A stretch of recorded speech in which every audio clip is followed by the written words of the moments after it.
Would you tell me a little bit about your childhood? I don't know, it was pretty rough. I mean, a lot of people don't think that because I did grow up in Los Altos, but it was like a real working class part of Los Altos. Like, I was really, really disadvantaged compared to everyone else. And I also got made fun of a lot, especially in elementary school. And I think it's mainly because I was the most talented kid in the entire class. Like, no doubt about that in my mind. Like, no one else could do what I did as well as I did. Next question. When and how did you discover your passion for music? I gotta say, I was, my real inspiration for music is, as a kid, I was growing up and, I mean, there was a bunch of crap on the radio. Let's be honest, like Radio Disney was my crap, and I would just listen to that all day. And then I discovered, it was from my granddad's record collection, because my dad had just put the gramophone back together, and so we played like the old Hotel California record, and he put the pin on the record, and then I heard the Hotel California solo for the first time in my entire life, and the first thing I thought was, damn, that was the worst solo I've ever heard. I could totally do so much better, and now I've committed my life to making better music than the Eagles. Yeah, because that, like, let's be honest, like, that's child's play. Like, that solo could have been so much better, and I'm sure all the guys in the Eagles, like, they deserve their credit, but they weren't even trying, let's be honest. Was there ever a different path you wanted to take? Different life path. I don't know, but, like, I thought it'd be kind of cool to be a trust fund kid, but that really wasn't going to happen. Mainly because I exhausted my trust fund.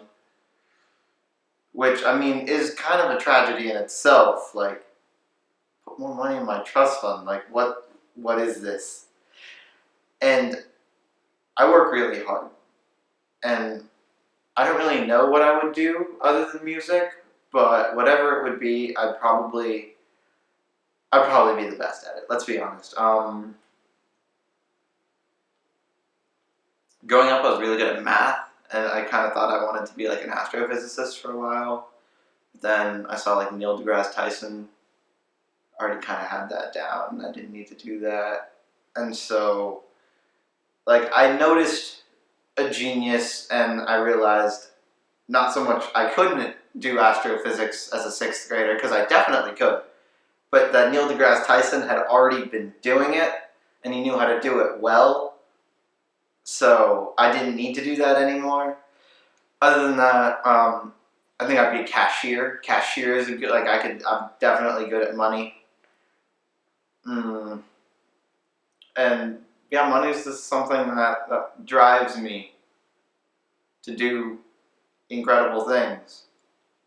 Like play for a bunch of people I don't even know who say they love me for some reason, and that just kind of confuses me. But you know what? If that's what they want to do, and they want to pay me for that, I'm completely fine with that. That's. I guess that's just kind of the grunt work that I do, but it's what I have to do. Has your family been supportive of the path that you have chosen? I kind of made it a point to stop talking to them, even though we live in the same house, because, I mean, like, you know me, like, my family. Like, I work really hard at what I do, and sometimes it doesn't always happen for you, like in the first year, or the first 2 years, or the first 3 years, or even the first 4 years of what you're doing.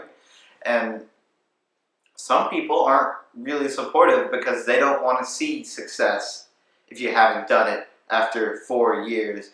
And just generally, I mean, some parents say, why are you such a failure?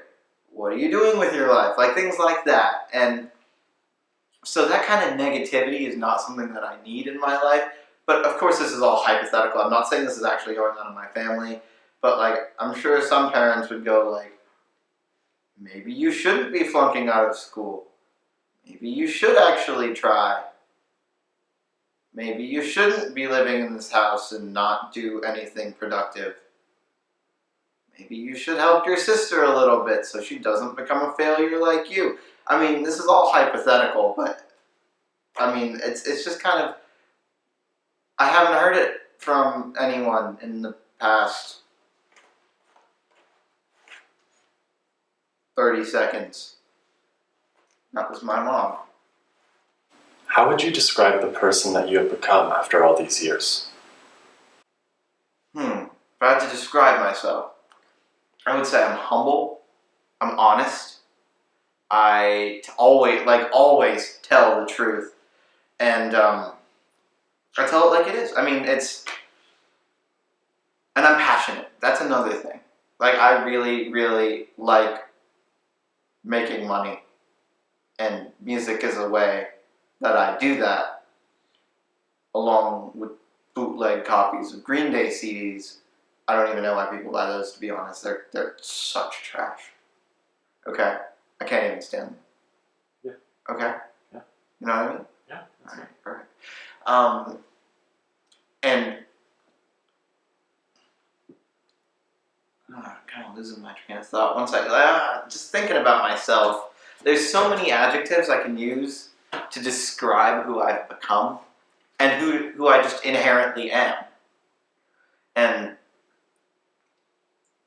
I don't really know if the words have been invented to describe who and what I am yet, because none of them hit the mark enough to be completely accurate. And just look at me, man. Yeah. Just, I know what you mean. I'm speechless. I can't. Just thinking about myself makes me happy.